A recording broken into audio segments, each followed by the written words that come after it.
যারা বুঝতেই পারে না তাদের কিডনি সমস্যা আছে, কারণ it develops gradually. এই জন্য patient becomes accustomed to changes, and patient does not produce symptoms. Patient does are not symptoms, but acute kidney injury is much more symptomatic. সুতরাং একটা পেশেন্ট ক্রিয়েটিনিন 5 or 6 নিয়ে আসলো, কিন্তু তেমন কোনো একটা সিমটম নাই, more likely to be AKI. And AKI তে raised creatinine 5 or 6 milligram হলে patient will be quite symptomatic. বুঝতে পারছেন? এবং শুধু তাই না, আমি একটা কথা বলি, সিকিডি আমরা বলি এক সাইলেন্ট কিলার, কারণ হচ্ছে patient remain asymptomatic until GFR is less than 20 ml per minute. 20 ml per minute থেকে কমে না যাওয়া পর্যন্ত patient may remain asymptomatic. So that is why it is called CKD is a silent killer. Even আমাদের মানে recently আমাদের medical কলেজে একজন ডক্টর ছিলেন, যিনি 5 বছর ধরে MBS পড়লেন, তারপর উনি ইন্টার্নশিপ করলেন, তাও উনি বুঝতে পারেন না যে হি হ্যাজ গট সিকিডি। তো যেদিন তুমি প্রেজেন্ট করলেন, যেদিন আমার কাছে উনি আসলেন, সেদিন I found a creatinine level of 9.5 in that patient. সুতরাং বুঝতে পারতেছেন যে CKD is a notorious for remaining asymptomatic. আর কি দেখলে বুঝবো, যেমন যে ফিচার্স অফ সিকিডি যদি থাকে, যেমন অ্যানিমিয়া, হাইপারটেনশন, ভেনাল অস্টিওডিস্ট্রফি মানে বোন ডিজিজ, ইউরেমিক নিউরোপ্যাথি, বা ল্যাবরেটরি অ্যাবনর্মালিটির মধ্যে যদি হাইপোক্যালসিমিয়া, হাইপারফসফোরেমিয়া বা রেস PTH থাকে, সেগুলো ইন্ডিকেট করে পেশেন্টের এই ডিজিজটা ক্রনিক।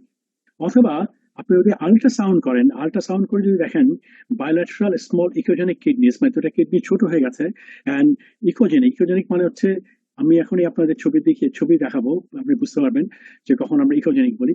ইকোজেনিক মানে হচ্ছে যে পেশেন্ট ইজ মানে যেটা আমরা আল্ট্রাসাউন্ডে যে সাউন্ড ওয়েভ দিচ্ছি, সেখানে আমরা বেশি ইকোজেনিক, মানে বেশি ইকোজেনিক যখন হয় তখন এটা ছবিটা আসে সাদা, আর লেস ইকোজেনিক হলে ছবিটা আসে কালো। যেমন ধরেন এটা হচ্ছে নর্মাল কিডনি আপনি দেখেন, এই অংশটা হচ্ছে কর্টেক্স, কারণ এটা কালো, আর মাঝখানে অংশটা হচ্ছে মেডুলা। এটা হচ্ছে it is compared to cortex, it is much whiter, তাই না? তো সুতরাং এটা হচ্ছে মেডুলা, এবং কর্টেক্স এর মেডুলা কিন্তু ডিফারেন্সিয়েট করা যায় খুব ইজিলি। কিংবা এই ছবিটা যদি দেখেন, এটা কালোটা, দিস ব্ল্যাক যেটা কালো দেখা যাচ্ছে, এটা হচ্ছে কর্টেক্স, আর মাঝখানে হচ্ছে মেডুলা। আমরা কর্টেক্স মেডুলা কিন্তু ডিফারেন্সিয়েট করতে পারি খুব ইজিলি, এবং কিডনির সাইজও আমরা মাপতে পারি। শুধু কিডনি যদি ছোট হয়ে যায়, এটা হচ্ছে নর্মাল কিডনি যদি ছোট হয়ে যায়, এবং এটা যদি কর্টেক্স মেডুলা আমরা আর ডিফারেন্সিয়েট করতে পারবো না, দুটো একই রকম হয়ে যাবে, কারণ কর্টেক্সটা ইকোজেনিক হয়ে যাবে। কর্টেক্সটা এই মেডুলা ইজ মোর ইকোজেনিক কেন? কারণ মেডুলাতে অনেক ব্লাড ভেসেল থাকে, মেডুলাতে আপনার কালেক্টিং ডাক্টগুলো থাকে, সেটা মেডুলার is more echogenic than cortex. আর কারণ কর্টেক্সে থাকে শুধু গ্লোমেরুলাস। তো সেই জন্য আপনি যখন এই ছবিটা দেখেন, এই কিডনিটা ছোট, this kidney has become small, এবং কর্টেক্স মেডুলা কিন্তু আপনি আসলে ডিফারেন্সিয়েট করতে পারেন না।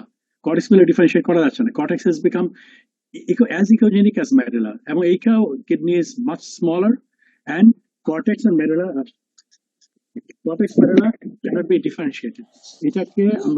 এটা বলছি small ecogenic kidney, bilateral small contracted kidneys. কিছু কন্ডিশন আছে এখানে সিকিডি হলো আপনার কিডনি সাইজ বড় থাকতে পারে, যেমন ডায়াবেটিক নেফ্রোপ্যাথি, ডায়াবেটিস মেলাইটাসে, পলিসিস্টিক কিডনি ডিজিজ বা অ্যামাইলোইডোসিস, এগুলোতে kidney may remain normal size, and এরকম ইকোজেনিক নাও হতে পারে। কিন্তু if it is due to glomerulonephritis, most of the case of CKD you will find small contracted kidneys or ecogenic kidneys. এই kidney দেখেন, you can't differentiate between cortex and medulla. আমরা প্রথমে যে কিডনিগুলো দেখেছি, সেখানে আমরা দেখছিলাম কর্টেক্সটা কালো, মেডুলা সাদা, কিন্তু এখানে কিন্তু পুরোটাই সাদা হয়ে গেছে না। So it is become more echogenic. So this is bilateral small ecogenic kidneys, এবং this indicates chronic kidney disease. এবার আসি আমরা সিরাম ক্রিয়েটিনিন আসলে is not a sensitive marker for renal function. তার কারণটা কি জানেন? কারণটা হচ্ছে সিরাম ক্রিয়েটিনিন কিন্তু কার্ভটা এরকম কার্ভিলিনিয়ার, এটা স্ট্রেট না, ইট ইজ নট লিনিয়ার। এবং এই ছবিটা যদি দেখেন GFR কমে 120 থেকে 60 ml per minute হয়ে গেল, কিন্তু serum creatinine is still within normal range. So serum creatinine may remain within the normal range until and unless more than 50% of the renal function is lost. So এখানে large change in GFR but little change in serum creatinine level. This is the picture of early renal disease প্রথম দিকে যখন GFR কমতে থাকে GFR 120 থেকে কমে 60 হয়ে গেল 50% of the GFR কমে গেল কিন্তু still serum creatinine is within the normal range সেজন্য serum creatinine is not a sensitive marker শুধু serum creatinine দেখে আপনি আসলে GFR সম্বন্ধে ধারণা করা যায় না আর কিন্তু পরের দিকে দেখেন large change in creatinine but little change in GFR যেখানে 60 থেকে 30 হয়ে গেছে কিন্তু ক্রিয়েটিনের চেঞ্জটা অনেক বড় চেঞ্জ হচ্ছে ক্রিয়েটিন সুতরাং এটা অ্যাডভান্স রেনাল ডিজিজে we get large change in creatine little change in GFR সেই জন্য আপনি দেখবেন যে শেষের দিকে ক্রিয়েটিনের রাইজটা অনেক শার্প অনেক তাড়াতাড়ি ক্রিয়েটিন বেড়ে যায় most of the cases it is and serum creatinine and GFR এর relationship is not linear it is not linear এরকম স্ট্রেট লাইন না এটা একটা কার্ভিলিনিয়ার সেজন্য আপনাকে বুঝতে হবে যে creatinine normal does not mean patient has got normal renal function so you have to measure GFR আপনি যখন এই এক্সাম্পলটা দেখলাম বুঝতে পারেন যে পেশেন্টের তিনটা পেশেন্ট তাদের same creatinine but different GFR যেমন এটা যে 20-year-old black man 58-year-old white man and 80-year-old white woman সবারই তিনজনের ক্রিয়েটিনিন কিন্তু 1.2 আপনি যদি আমরা যদি এস্টিমেটেড GFR বের করি MDRD ইকুয়েশন দিয়ে তাহলে ওনার GFR আসবে 98 ml per minute which is normal but ওনার যদি অন্য কোনো মার্কার অফ কিডনি ড্যামেজ থাকে তাহলে উনি স্টেজ 1 সিকিডি হবে কিন্তু 98 ml per minute ওনার GFR কিন্তু ওনার ক্রিয়েটিনিন 1.2 কিন্তু GFR 66 ml per minute এবং উনি he will be in stage 2 CKD যদি তার মার্কারস অফ কিডনি ড্যামেজ থাকে আর ওনার ক্রিয়েটিনিন হচ্ছে 1.2 কিন্তু ওনার GFR হচ্ছে 46 ml per minute উনি হচ্ছে স্টেজ 3 সিকিডি তো সুতরাং বুঝতে পারছেন যে creatinine is not a sensitive marker creatinine দেখে আসলে ইজ ডিফিকাল্ট টু প্রেডিক্ট যে পেশেন্টের রেনাল ফাংশন কেমন আছে আনলেস ইউ মেজার GFR এখন হাউ টু ডিটারমিন GFR আমরা কেমন করে ডিটারমিন করতে পারি GFR ডিটারমিন করা আসলে মোটা দাগে বলা যায় দুই ধরনের পদ্ধতি একটা হচ্ছে মেজার GFR আমরা GFR মেজার করতে পারি আরেকটা হচ্ছে আমরা GFR এস্টিমেট করতে পারি যেটা আমরা এস্টিমেটেড GFR বা EGFR এস্টিমেটেড GFR নিয়ে অনেক কথাবার্তা আছে আমরা একটু পরে সেটা আলাপ করবো মেজার GFR আমরা GFR মেজার করতে পারি GFR আমরা আগে একসময় GFR মেজার করতাম GFR এস্টিমেটেড GFR করার এই পদ্ধতিগুলো আগে ছিল না বেশি তবে আগে কিভাবে আমরা GFR মেজার করতাম একটা হচ্ছে প্রথমে যেটা সেটা হচ্ছে ইনিউলিন ক্লিয়ারেন্স আমরা ক্লিয়ারেন্স মাপতে পারি তার মানে হচ্ছে যে আমরা যদি ব্লাডে একটা সাবস্টেন্স দিয়ে দিই এবং কিডনি সেটাকে কতখানি ক্লিয়ার করছে 1 মিনিটে সেটা দিয়ে আমরা যে কতখানি ফিল্ট্রেট তৈরি হচ্ছে সেটা মাপা যায় তো সুতরাং আমরা সেটা শুরু হয়েছিল ইনিউলিন দিয়ে কিন্তু ইনিউলিনের সমস্যা হচ্ছে আপনাকে you have to start a continuous infusion of inulin and then collect urine and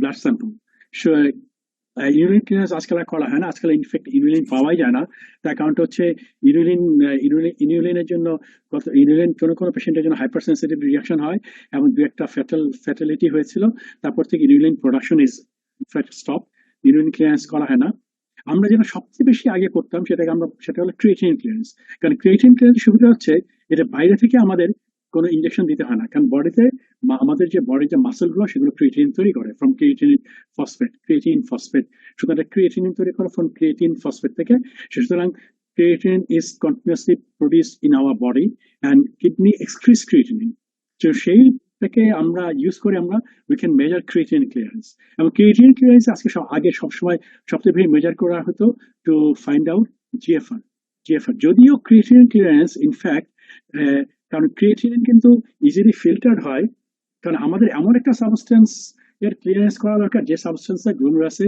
খুব সহজে ফিল্টার্ড হয় it is not reabsorbed and it is not secreted by the tubules সেজন্য কিন্তু ক্রিয়েটিনের একটা ছোট সমস্যা হচ্ছে creatine is secreted by the tubules a small amount সেজন্য ক্রিয়েটিনিন ক্লিয়ারেন্স ইনফ্যাক্ট মাপলে it is overestimation of GFR হয় মানে GFR থেকে একটু বেশি আসে 10 to 20% বেশি আসে ক্রিয়েটিনিন ক্লিয়ারেন্স এই GFR থেকে তবু আমরা ক্রিয়েটিনিন ক্লিয়ারেন্সটাই বেশি ইউজ করতাম কারণ এটা করাটা সহজ ছিল কোনো ইনজেকশন দিতে হতো না পেশেন্ট কিন্তু সমস্যা হচ্ছিল ক্রিয়েটিনিন ক্লিয়ারেন্সে যে পেশেন্টকে 24 আওয়ার্স ইউরিন কালেক্ট করতে হবে কারণ আমাদের তো প্রতি মিনিটে কতটুকু ইউরিন আউটপুট হচ্ছে সেটা মাপতে হবে। সেটা মাপার জন্য আমাদের 24 আওয়ার্স ইউরিন কালেকশন দরকার। তো এটা হচ্ছে একটা ঝামেলা, পেশেন্টকে 24 আওয়ার্স ইউরিন কালেক্ট করতে হয়। তারপর আমরা একটা ব্লাড স্যাম্পল নিই to measure the serum creatine level. Then তারপরে আমরা ইউরিনের ক্রিয়েটিন বের করে আমরা খুব সহজ ফর্মুলা ইউভি বা urinary concentration times volume urine in 1 minute divided by plasma creatinine, যেটা দিয়ে আমরা ক্রিয়েটিন বের করতে পারি। এই ফর্মুলাটা urinary creatine, urinary concentration times volume urine per minute divide plasma concentration. আচ্ছা, ক্রিয়েটিন ক্লিয়ারেন্স আর কিন্তু দেখা গেল যে তার থেকে বেটার আমাদের জিএফআর কে রিপ্রেজেন্ট করে আমরা যদি কিছু কন্ট্রাস্ট এজেন্ট আছে আয়োহেক্সল বায়োথ্যালামেট ক্লিয়ারেন্স করি সেটা দিয়ে। তারপরে তারপরে আমরা আরো ভালোভাবে আমরা জিএফআর মেজার করতে পারি বাই রেডিও অ্যাক্টিভ ট্রেসার্স। এগুলোর জন্য আপনার এই 51 ক্রোমিয়াম ইডিটিএ, 99 টেকনেশিয়াম ডিটিপিএ, এগুলো সাধারণত নিউক্লিয়ার মেডিসিনে করা হয়। আপনি যদি আমাদের যে কোনো কিডনি পেশেন্টকে নিউক্লিয়ার মেডিসিনে পাঠান, ওরা আপনাকে জিএফআর মেপে দিতে পারে। জিএফআর দেখেন measure GFR by radioactive tracers 51 chromium EDTA বা 99 টেকনেশিয়াম ডিটিপিএ দিয়ে। And they can also find out differential GFR, মানে দুইটা কিডনির সেপারেট জিএফআর বের করে দিতে পারে। কিডনির দুইটা কিডনি আলাদা আলাদা করে জিএফআর বের করে দিতে পারে।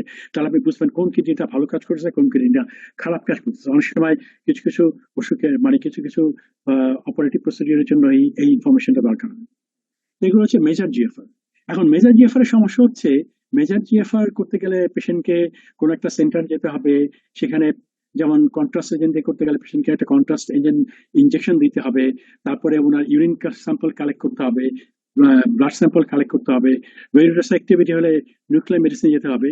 সেই জন্য যারা অনেক স্টাডি বিভিন্ন ধরনের স্টাডি করছিল, তারা চেষ্টা করলো কোনো ফর্মুলা বের করা যায় কিনা এই ক্রিয়েটিনিন মাপার জন্য। তখন তারা কি করলো, তারা কিছু ফর্মুলা আবিষ্কার করলো এবং সেই ফর্মুলা দিয়ে তারা যেটা করলো সেটা হচ্ছে ইজিএফআর বের করলো। ই মানে হচ্ছে এস্টিমেটেড জিএফআর, এটা মনে রাখতে হবে। Estimated, it is not actual GFR. Estimated এর বাংলা তর্জমা, বাংলা অর্থ হচ্ছে আনুমানিক জিএফআর। সুতরাং ইট is not exactly real GFR, but it is estimated. এটার কাছাকাছি কিছু একটা হবে। It is estimated GFR. Estimated GFR আজকাল আপনি হয়তো যারা প্র্যাকটিস করেন তারা জানবেন এটা একটা ফ্যাশন হয়ে গেছে যে এস্টিমেটেড জিএফআর। এখন পেশেন্টরা নিজেরাও এস্টিমেটেড জিএফআর করে, ডাক্তাররাও অনেকেই লিখে দেন এস্টিমেটেড জিএফআর।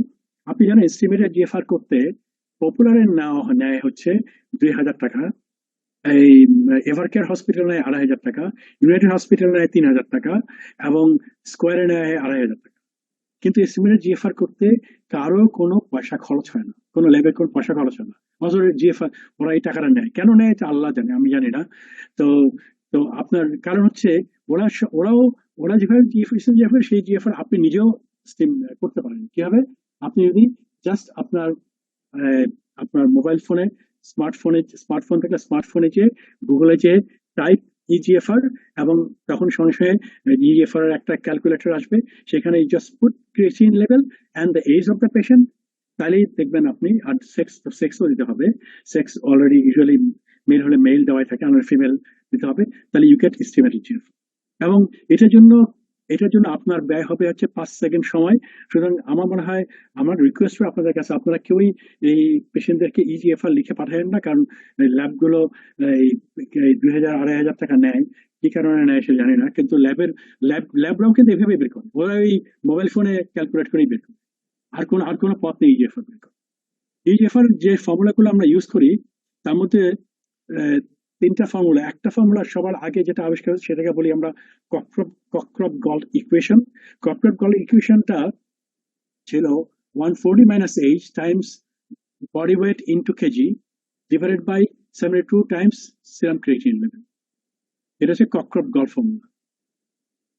সুতরাং 140 minus h into body weight into kg divided by 72 times creatinine, এটা হচ্ছে কক্রপ-গল্ড ফর্মুলা। কক্রপ-গল্ড ফর্মুলাতে বডি ওয়েটটাকে কনসিডারেশনে নেওয়া হয়েছিল। এবং কক্রপ-গল্ড ফর্মুলাটা কিন্তু আপনারা এই যে যতগুলো বইতে, যেমন ডিমসে কিংবা অন্য জায়গায় আপনি যে রেনাল অ্যাডজাস্টমেন্ট করেন আপনার রেনাল ফাংশনের সঙ্গে বিভিন্ন ড্রাগের ডোজ, সেটা কিন্তু সব এই ক্রিয়েটিনিন ক্লিয়ারেন্স দিয়ে করা আছে কক্রপ-গল্ড ফর্মুলা দিয়ে। সুতরাং আপনারা যখন এটা করেন, আপনাদের আসলে হিসেবটা কর্পোরেট গল্ফ ইকুয়েশনে করা উচিত, নট বাই ইজিএফ এনিওয়ে। অন্য অন্য যেমন, আর এছাড়া তারপরে যে ইকুয়েশনটা বেশি ইউজ হতো সেটা হচ্ছে এমডিআরই ইকুয়েশন। এটা হচ্ছে মডিফিকেশন অফ ডায়েট রেনাল্ডিজ একটা স্টাডি হয়েছিল, ওরা এই ফর্মুলাটা আবিষ্কার করে। এবং এই ফর্মুলাটা আবিষ্কার করে এবং তার কারণটা হচ্ছিল যে সব পেশেন্টদেরকে একটা ল্যাবরেটরিতে এনে জেএফআর মাপাটা খুব ডিফিকাল্ট ব্যাপার। যখন আপনি ধরেন 10,000 15,000 পেশেন্টের উপর স্টাডি করতে যাবেন, তখন আপনি তখন ওরা এই জিএফআর মেজার করার জন্য, এই জিএফআর মেজার করার জন্য এই ফর্মুলাটা আবিষ্কার করে। এটা এটা আপনি নিজে নিজে করতে পারবেন না, it's very difficult to do it. So you should take the help of the smartphone. তবে সিকিডি এপি, তারপরে যে ফর্মুলাটা আজকাল সবচেয়ে বেশি ইউজ করা হয় সেটা হচ্ছে সিকিডি এপি ইকুয়েশন, এবং এটাও খুব ডিফিকাল্ট ফর্মুলা টু ক্যালকুলেট।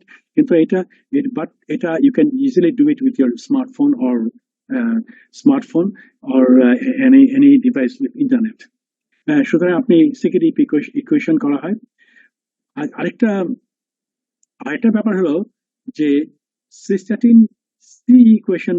এখন সিস্টাটিন সি আরেকটা আমাদের বডিতে সব সেলই সিস্টাটিন সি নামে আহ, আহ, একটা প্রোটিন তৈরি করে, এবং এটা আমাদের বডিতে পাওয়া যায়। এবং cystatin C is a better marker of, cystatin সিও কিডনি এক্সক্রিট করে। So cystatin C is a better marker of renal function than creatinine কিন্তু কারণ ক্রিয়েটিনিন আসলে ডিপেন্ড করে on muscle mass of the patient and also protein intact.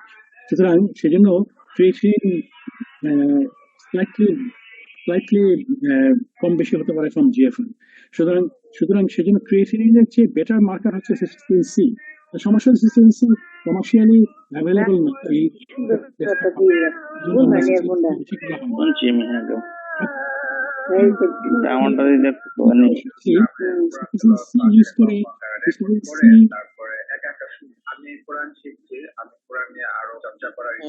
Noise আসছে, মূল শব্দটা you hear me? আপনি কি আমাকে শুনতে পাচ্ছেন? জি স্যার শোনা যাচ্ছে। কয়েকজন আনমিউট করে ফেলছিল নিজেকে, আমি মিউট করে দিছি স্যার। প্লিজ সবাই একটু বি কেয়ারফুল, মানে আনইনটেনশনালি কিন্তু অনেক সময় আপনারা আনমিউট হয়ে যান, একটু খেয়াল রাখেন। সিস্টেইন সি দিয়ে আমরা ইকুয়েশন গুলো করতে পারি। আজকাল সিকিডি ইকুয়েশন সিস্টেইন সি জন্য এটাকে অ্যাডজাস্ট করা হয়েছে।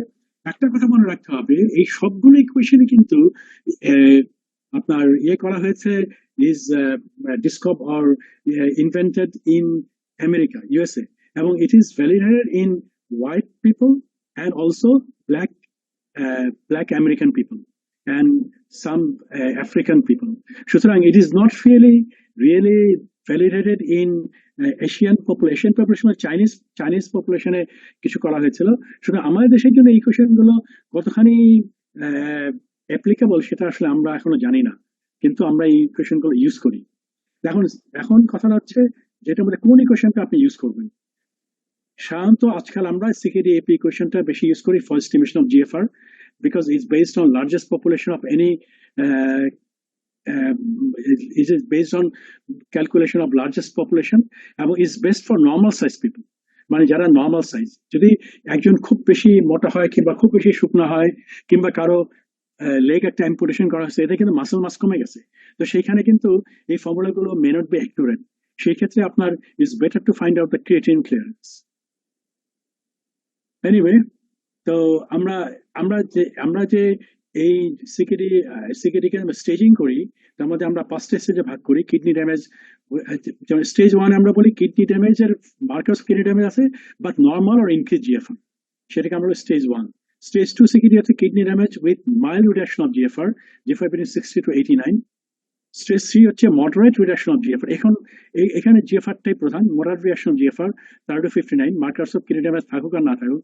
If somebody has moderate reduction of GFR persisting for about 3 months, তাহলে সে স্টেজ 3 সিকিডি। স্টেজ 4 সিকিডি হচ্ছে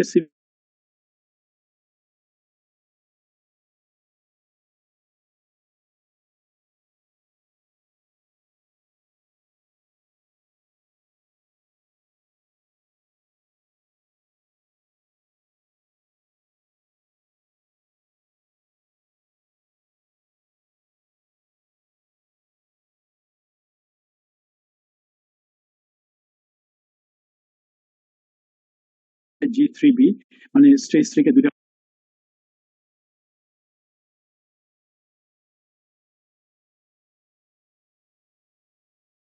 G1 is more than or equal to 90, G2 is 62 to 89 ml per minute, G3 is 45 to 59, G3B is 30 to 44, G4 is 15 to 29, and G5 is less than 15 ml per minute. আর আরেকটা ক্যাটাগরিতে আমরা ইয়ে করি ভাগ করি, সেটা হচ্ছে albumin persistent albuminuria category.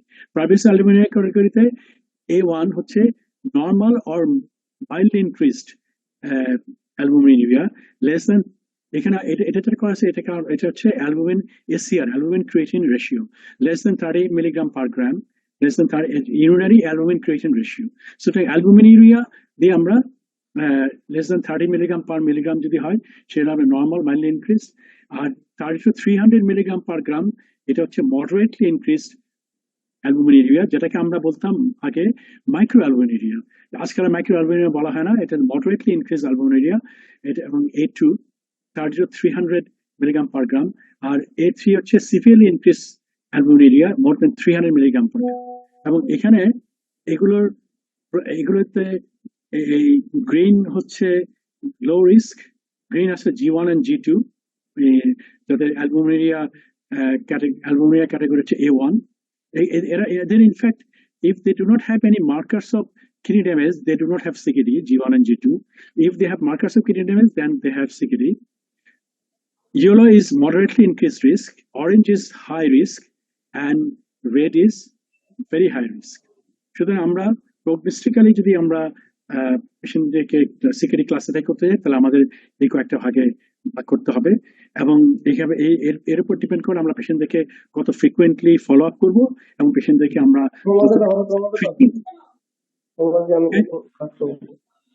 so this is prognostic classification of CKD, a GFR category and albuminuria category.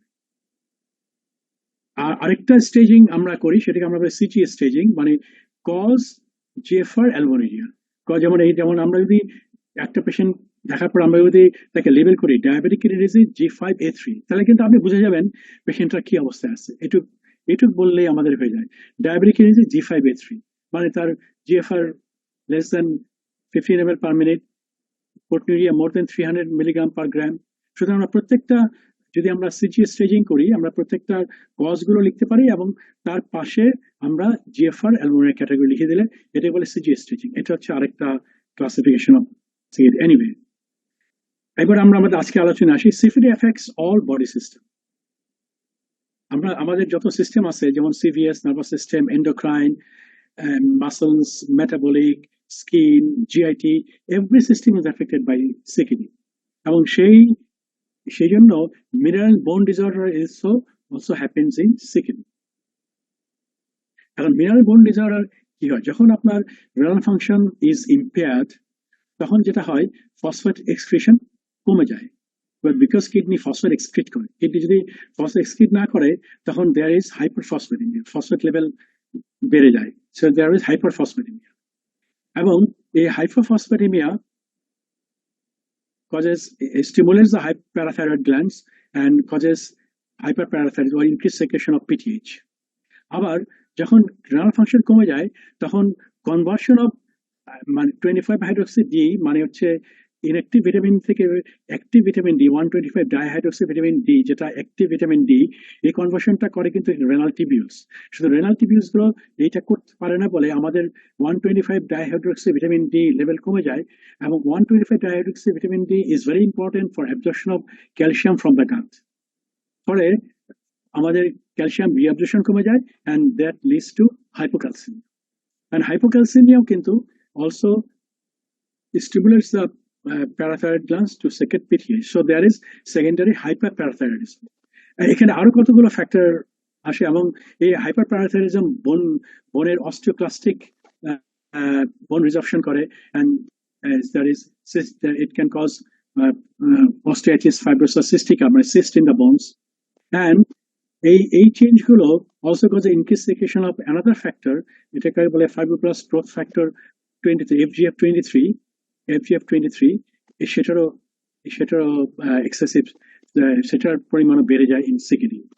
সুতরাং এই চেঞ্জ গুলো হচ্ছে, এবং এবং এই যে হাইপোক্যালসিমিয়া হয়, হাইপোফসফেটেমিয়া হয়, এটা ছাড়াও আরেকটা ঘটনা ঘটে, there is increased deposition of calcium phosphate in the cardiovascular system, especially in the coronary arteries and heart valve and also in other arteries. সুতরাং this is the bone mineral change in. এখন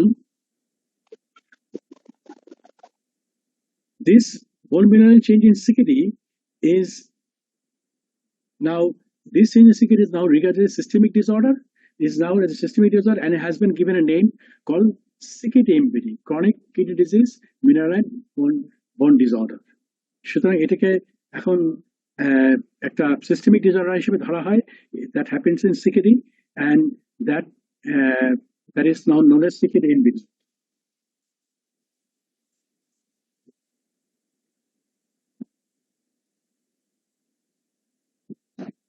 এখন তাহলে আমরা how we define CKD-MBD? Yes, it is a systemic disorder of mineral and bone metabolism which is CKD manifested by either one or a combination of the following.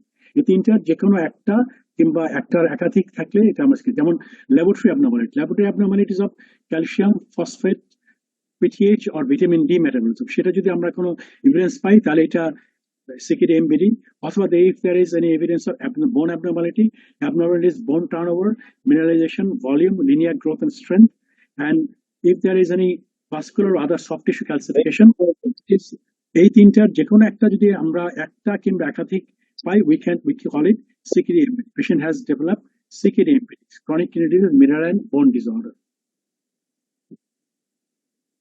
And why CKD-MBD? CKD-MBD তে যেটা করা হয়েছে যে they tried to merge three areas of bone and mineral disorder. এখানে March করা হয়েছে CKD-MBD তে। একটা হচ্ছে bone abnormalities that can lead to fractures, vascular calcification that can lead to cardiovascular disease, and laboratory abnormalities, calcium phosphate PTH. CKD-MBD, if any one of these or a combination of these is present, we know that patient has developed CKD-MBD. Why CKD-MBD is important? CKD-MBD is important because it is a striking impact on patient prognosis and is tightly linked to cardiovascular calcification and disabilities and mortality. CKD-MBD is important কারণ এটার সঙ্গে পেশেন্টের প্রগনোসিসের খুব tightly linked, কারণ হচ্ছে এটা it causes cardiovascular calcification and disabilities and mortality.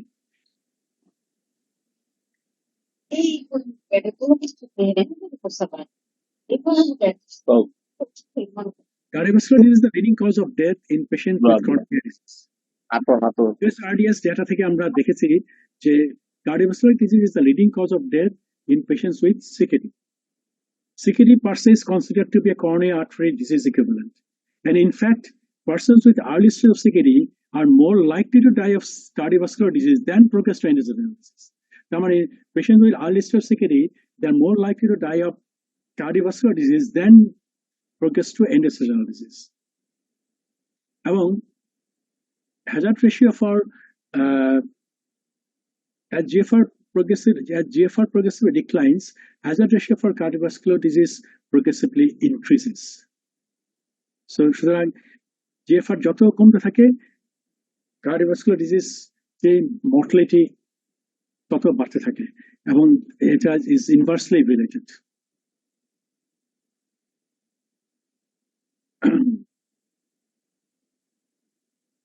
Cardiovascular disease is increased by 500 times in patients on dialysis. These are the mortality curves, cardiovascular mortality curve of the patient on dialysis, and these are the mortality curve of cardiovascular mortality curve of the patient in people in general population. So cardiovascular disease is increased by 500 times compared to the people in general population. And a 30-year-old patient on dialysis has equal chance of mortality from cardiovascular disease like a 85-year-old person in general population. তো বুঝতে পারছেন যে cardiovascular disease কত prominently হয় কত বেশি হয় in patients with CKD. Among cardiovascular calcification, there is intima and media calcification. হবে না রে একের উপরে ছিল We can একের উপরে যে easily we detect calcification easily by doing a chest X-ray or abdominal radiography. You can see there is calcification of the abdominal aorta, or by ultrasound or by CT scan. And multi-ethnic study of atherosclerosis shown that among the risk factors of atherosclerosis, coronary artery calcification is associated with a rise of 10 times in the risk of adverse coronary events after multivariable adjustment. So coronary atherosclerosis, coronary artery calcification associated with a rise of 10 times in the risk of adverse cardiovascular effects by adverse coronary events like MI and heart failures. সুতরাং calcification of the coronary arteries is a very important factor for adverse coronary events. And this is a study by Domenico Russo et al. And he has found in 111 CKD patients, and from the 111 patients, 53 had CKD, 60 had normal renal functions, and coronary calcification found in 70% of patients entering dialysis treatment. সুতরাং যারা dialysis শুরু করতে যাচ্ছে তাদের প্রায় 70% patient has got coronary artery calcification. And this is another study by Russo et al. In 181 patients in CKD 3 and 4 patients who are not on dialysis, and divided the patients into two groups. One group had coronary artery calcium score less than 100, another had coronary artery calcium score more than 100. And those who had coronary artery calcium score more than 100 had much significantly increased risk of cardiovascular mortality compared to those who had a coronary artery calcium score less than 100. And these are the patients who started dialysis, and in 127 patients who started dialysis recently, and they were divided in three groups. One group had coronary artery calcium score 0, one group had coronary artery calcium score 1 to 400, another group had coronary artery calcium score more than 400, and patient with the coronary artery calcium score more than 400, that the more severe calcification, had a mortality rate 4 times that of patients without calcification, without coronary artery calcification. So coronary calcification is very important for coronary cardiovascular events and cardiovascular mortality. But another important thing is CKD, MBD, mineral bone CKD is not just hyperphosphatemia or hypocalcemia. There are other players in the game, like in FGF23 and other factors. I will show. Hyperphosphatemia starts to manifest in stage 4 to 5 in CKD patients. Hyperphosphatemia usually does not manifest before stage 4 in CKD patients. But before phosphate or PTH is elevated, another factor is raised, that is FGF23. Fibroblast growth factor 23 is raised. Fibroblast growth factor 23 is raised before the rise of phosphate or PTH is significantly elevated. And several studies have shown that FGF23 is associated with FGF23 causes left ventricular hypertrophy. And there are a lot of studies which have shown that increase those patients with CKD, they have a higher FGF23 level, they have higher cardiovascular mortality. So these are the patients divided into 4 quartiles. They have the highest level of FGF23 and they have the lowest level of FGF23, and those who have the highest level of FGF23, that increased incidence of death from cardiovascular disease. And not only that, from the early stage of CKD, there is also deficiency of a transmembrane protein called klotho. Klotho is a cofactor for actions of many factors in our body, including FGF23. And klotho is named after the Greek goddess of fate, who spins the thread of life to mean to emphasize the importance of clotho in maintaining our lives. So if we produce mice who does not have clotho, so we have clotho knockout mice. If we develop clotho knockout mice, দেখা যায় যে if we clotho knockout mice যদি আমরা তৈরি করি, they have calcifying, they do not have gene of clotho, so they do not produce clotho. They develop calcifying atherosclerosis, osteoporosis, skin atrophy, emphysema, infertility, and die prematurely. সুতরাং the pathogenesis of adverse events of adverse cardiovascular CKD appears to be CKD resulting in high FGF23 level. High FGF23 level causes left ventricular hypertrophy, congestive heart failure, and CKD also causes hyperphosphatemia and clotho deficiency, and they lead to endothelial dysfunction, vascular calcification, and resulting in underlying atherosclerosis and valvular disease. All these lead to adverse cardiovascular disease events. The first clinical practice guideline CKD-MBD was published in August 2009, and then it was revised in 2017 because the other evidences came out which compelled them to change the 2009 guideline. So what we are doing these days, we are in our current clinical practices, we are pushing PTH low. When PTH is raised, we are trying to push it low. We're routinely using calcitriol or vitamin D analogs in all of our patients. We are giving lots of calcium to our patients, and we are not attaching much importance to serum calcium and phosphate because we are not following them up with lab reports of calcium and phosphate, and we aren't giving any importance to 25-hydroxy vitamin D in our patients. Let me give you an example. Mr. X developed acute severe central chest pain. He was taken to a cardiac hospital and was diagnosed with a case of acute inferior myocardial infarction. He underwent coronary angiogram and stenting, improved and was discharged from the hospital after 7 days. And in his discharge certificate, in addition to other drugs for ischemic heart disease, he was also given 2 other drugs. One is dicaltrol, which is calcitriol, and another was Kelbo, which is calcium carbonate. Why he was given these 2 drugs? You know why?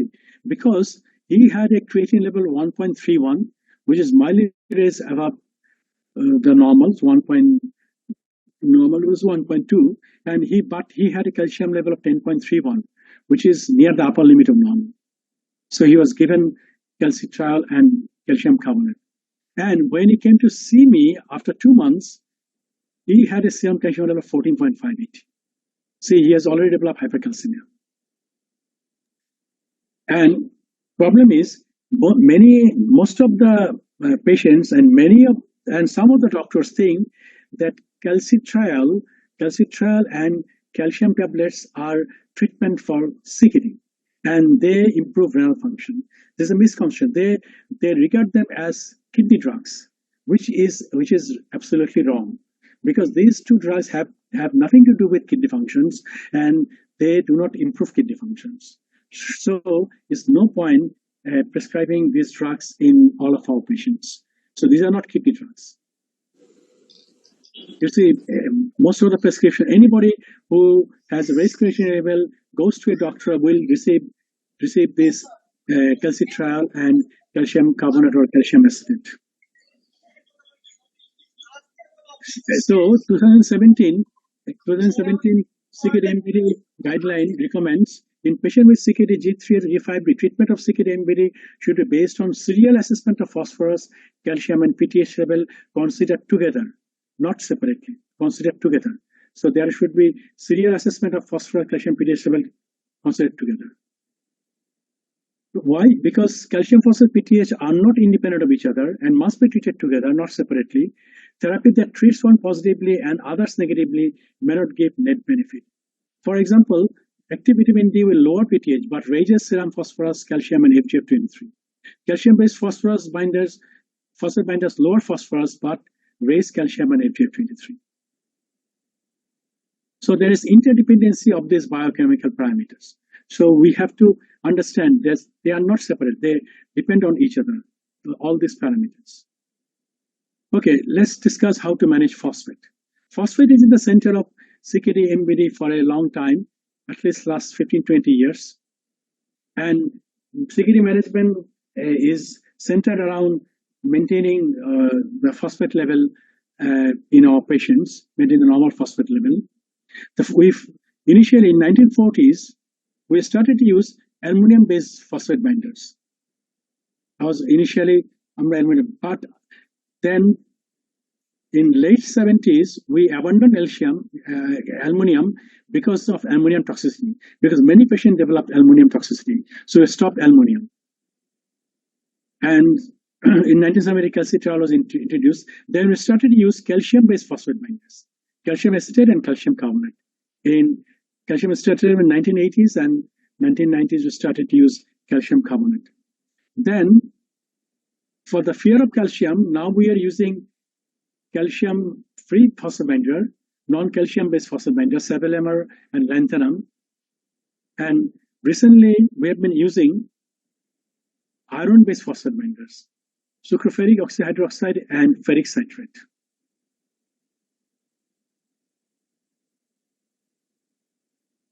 Is phosphate really a toxin? That's the question, because there are a lot of study in literature, but phosphate appears to be associated with increased mortality of the patients. So this is the editorial of a really nice paper. It shows that phosphate causes endothelial damage, and also causes endothelial dysfunction. And phosphate causes osteoblastic differentiation of the endothelial cells and vascular smooth muscle cells, and so they act like osteoblast and accumulate calciums. So there are many studies about phosphate and cardiovascular mortality, and these are both in patients with or without dialysis. And these are all observational studies which showed in dialysis patients, also non-dialysis patients, that increased level of phosphate associated with increased mortality. But these are all observational association data. Recently, 3 randomized control trial has been published. One is a Jeff Block study. This is done by Jeff Block and his team in 148 stage 3-4 CKD patients. They were divided into 4 different groups. One group received placebo, no phosphate binders. One group received calcium-based phosphate binders. One group received non-calcium-based phosphate binder sevelamer. Another group received non-calcium-based phosphate binder lanthanum. So there was mild reduction of serum phosphate level, but there was no reduction in FGF23 level. But there was those people who received phosphate binders, they had increased coronary calcification compared to those who did not receive phosphate binders. So this study really raises the question: are we doing any good by giving phosphate binders to our non-dialysis CKD patients? So the 2017 CKD MVD management guideline states, in patients with CKD G3 to G5D, decision about phosphate lowering treatment should be based on progressively or persistently elevated serum phosphates. So there should be, if the serum phosphate level is progressively rising or persistently elevated, then you should treat phosphate binders treatment with either calcium-based phosphate binder or non-calcium-based phosphate binder. The rationale being, based on the current evidence, the work concluded that normal phosphatemia may not be an indication to start phosphate-lowering treatment. So in patients with a normal phosphate level, you should not start phosphate-lowering treatment. Emphasizes the perception that early preventive treatment of hyperphosphatemia is currently not supported by data. And not only that, what was in CKD G3 to G5D, we suggest lowering elevated phosphorus level towards the normal range. You do not have to maintain it in the normal range, but you have to reduce it towards the normal range. In 2009 guideline, they suggested maintaining it within the normal range. But now in 2017 guideline, they say that we should treat it towards the normal range.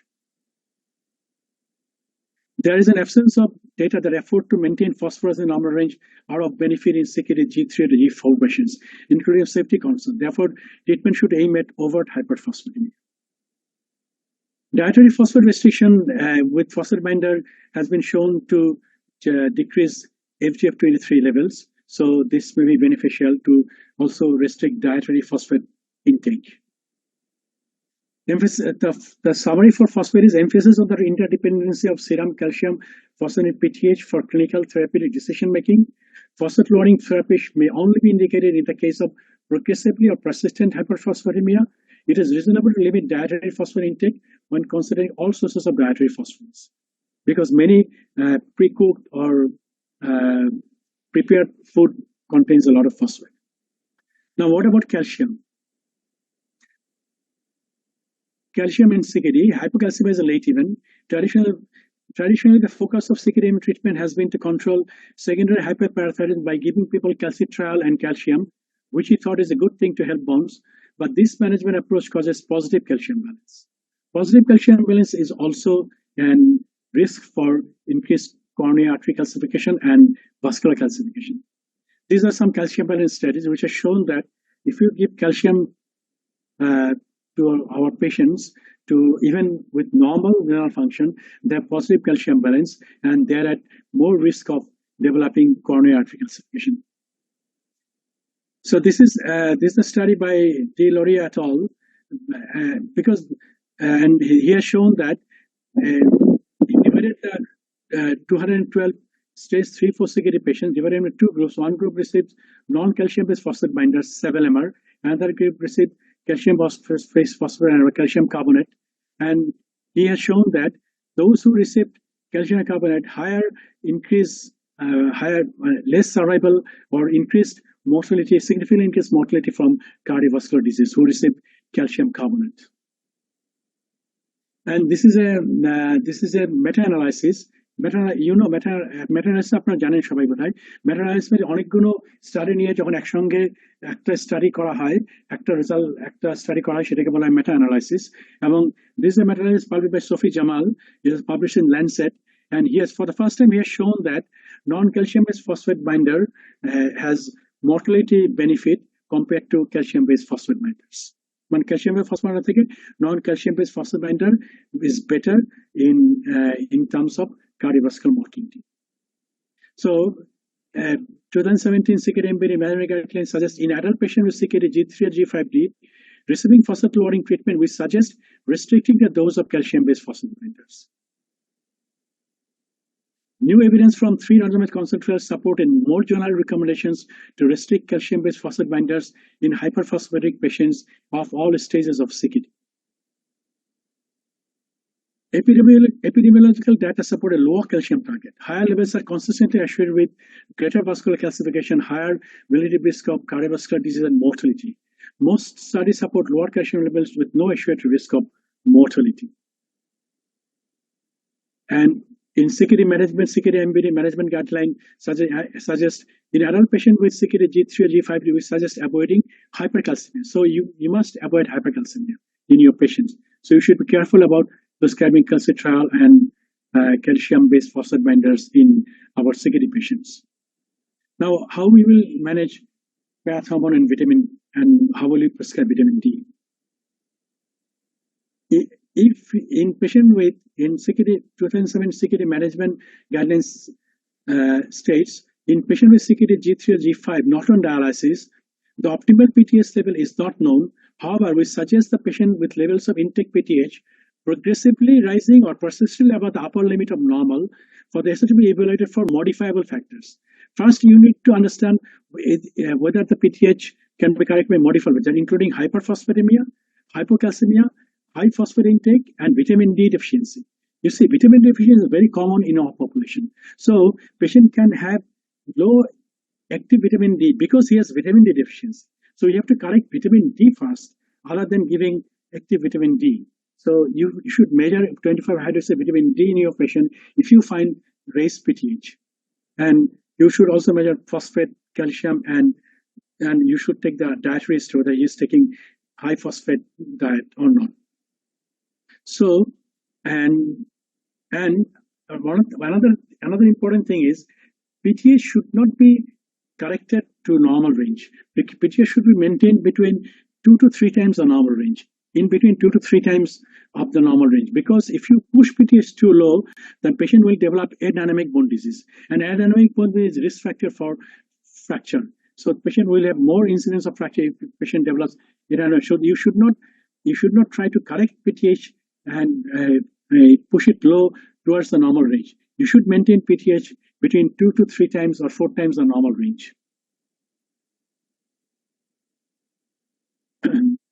So suppression of PTH via calcitriol and other vitamin D analogs have been the therapeutic mainstay. So far we've been treating patients with calcitriol and vitamin D analogs. But recently, due to a trial which is Prima Opera, they have shown that there was significantly increased risk for hypercalcemia in patients treated with pericalcitol. Pericalcitol is also an active vitamin D compared to placebo. This is the Primo trial, and she randomly divided the 227 CKD3/4 patients in two groups. One received pericalcitol, another received placebo. So pericalcitol group had lower PTH level because of pericalcitol, and this patient had mild to moderate left ventricular hypertrophy. And they tried to find out whether it decreases the left ventricular mass index, because if you reduce PTH, there is suggestion that it will improve the left ventricular mass index and improve left ventricular function. But after end of the trial, there are no significant effect on measures of left ventricular size or function, but pericalcitol group had 22.6% patient hypercalcemia versus placebo had only 1%, less than 1% patient with hypercalcemia. So hypercalcemia was much increased in active vitamin D group, but there was no effect on left ventricular mass index.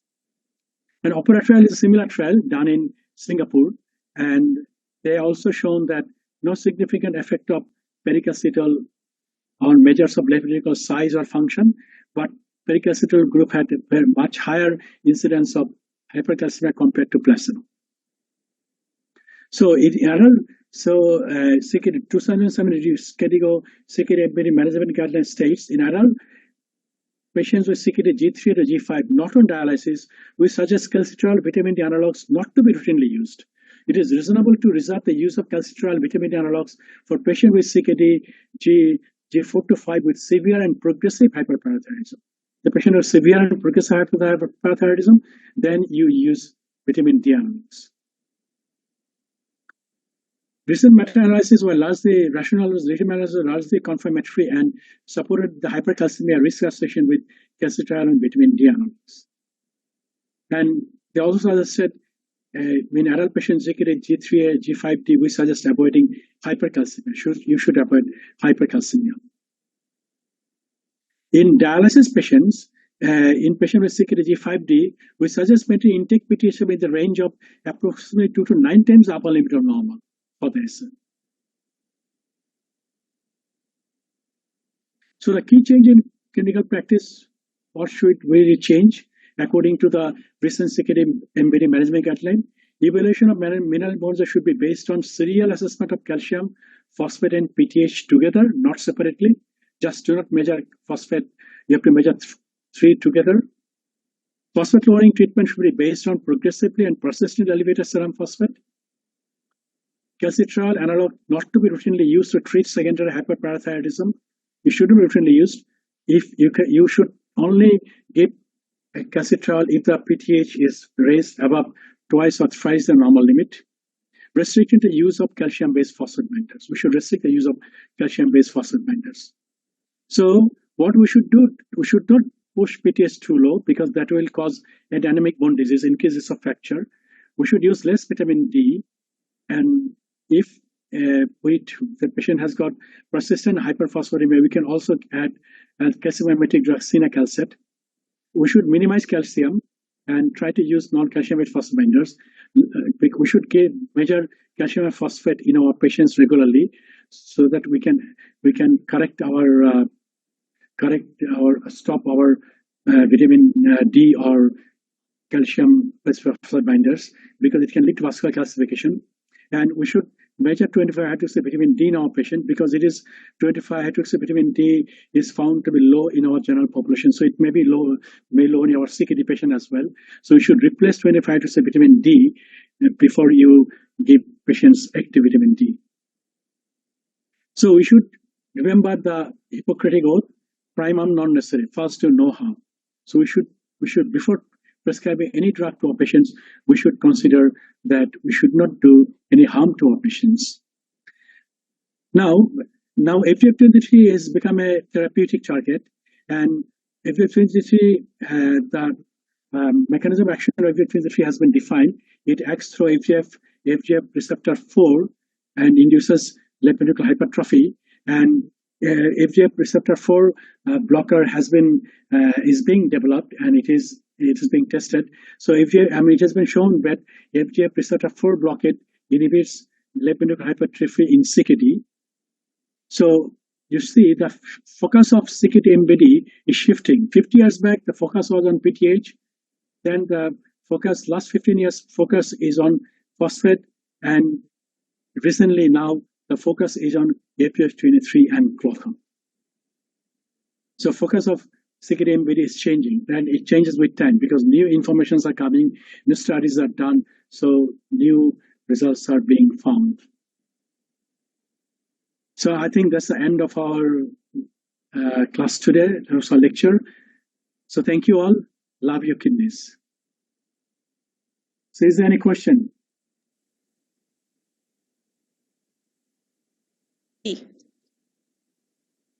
কারো কোনো question থাকলে অথবা doctor Alam unmute করেন, কথা বলেন।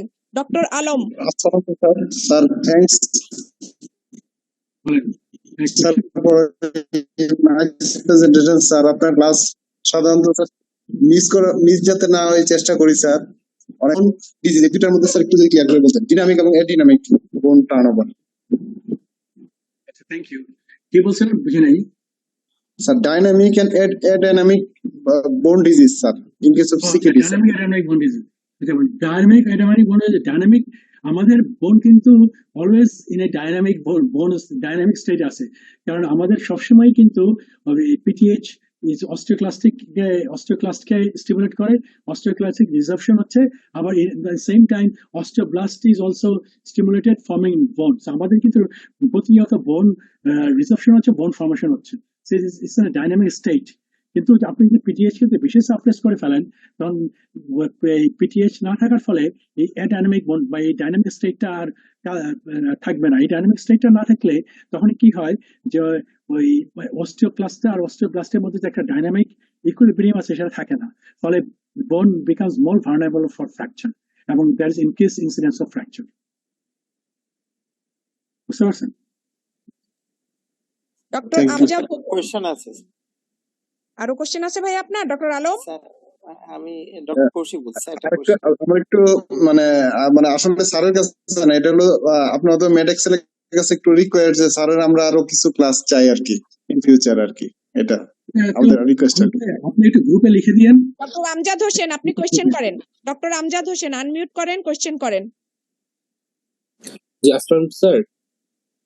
Sir আমি একটু জানতে চাচ্ছিলাম স্যার, আমাদের যে প্যারাথাইরয়েড হরমোন এবং ইনটেক প্যারাথাইরয়েড হরমোন, এটার মধ্যে পার্থক্য কি? আর আমরা স্যার সিকেডি হরমোন আর কি ইনটেক প্যারাথাইরয়েড হরমোন স্যার, আমরা এই সিকেডিতে স্যার আমি বলি ইনটেক প্যারাথাইরয়েডটা কেন দিচ্ছি? আপনি যখন মাপবেন তখন আপনি ইনটেক প্যারাথাইরয়েড হরমোন মাপবেন, কারণ ইনটেক প্যারাথাইরয়েড হরমোন না মাপলে আপনার ব্যাপারটা হচ্ছে যে আপনার সিরাম প্যারাথাইরয়েডের লেভেলটা এই মানে অ্যাকুরেটলি ম্যানিফেস্টেড হবে না। কারণ আপনি যদি প্যারাথাইরয়েডের যে মেটাবলিক যে পার্টস গুলো, মানে আর প্যারাথাইরয়েড কিন্তু আরো অনেকগুলো মেথডে মাপা যায়, সেগুলো হচ্ছে পোর্শন অফ প্যারাথাইরয়েড। হ্যাঁ, সেই পোর্শন অফ প্যারাথাইরয়েড মাপলে আপনি প্যারাথাইরয়েডের অ্যাকচুয়াল লেভেলটা সেটার আপনি ইন্ডিকেশন পাবেন না। সেই জন্য you should always measure intake parathyroid. Thank you sir. Samsung S21 ভাইয়া, আপনারা প্লিজ এই ফোনের নাম দিয়ে জয়েন করবেন না। হ্যাঁ, আসসালামু আলাইকুম স্যার। কথা বলেন। হ্যাঁ, আসসালামু আলাইকুম sir, excellent session, thank you so much মেডেক্সেল স্যারের আরো ক্লাস চাই স্যার। আমার কোশ্চেন হচ্ছে যে আপনার FGF আপনার 23 কি আপনাদের এখন মেজার একটা কথা শুনে আপনাদের করা যায় কিনা স্যার? FGF 23 মেজার করা যায় কিনা? আর স্যার আরেকটা কোশ্চেন হচ্ছে যে আমরা ওই যে ক্যালসিফিকেশন দেখার জন্য কি স্যার ওই যে এক্সরে গুলা দেখাইলেন এগুলা কি স্যার আমরা ক্লিনিক্যালি ইউজ করব কিনা? করে নাও কেন করবে করে নাও আপনার হচ্ছে কি পৃথিবীর অনেক দেশে কিন্তু করোনা আর্টারি ক্যালসিয়াম স্কোর করা হয় আমাদের দেশে কেন করে না আমি ঠিক জানি না হ্যাঁ তো সেই জন্য আমাদের দেশেও করা উচিত কারণ coronary calcium score is a very good indicator of coronary disease মানে করোনারি করোনারি আর্টারি ডিজিজ সেই জন্য আপনার এটা করা উচিত এটা কিন্তু সিটি স্ক্যান করে করা হয় তো আপনার আপনার সেটা করা যেতে পারে এবং আপনার আপনি এই যে আমি যে এক্সরে গুলো দেখলাম এই ধরনের এক্সরে করে আপনি ডিটেক্ট করতে পারেন যে পেশেন্টের ক্যালসিফিকেশন হচ্ছে কিনা তাহলে you can be more aware and you can restrict your drugs which can cause calcification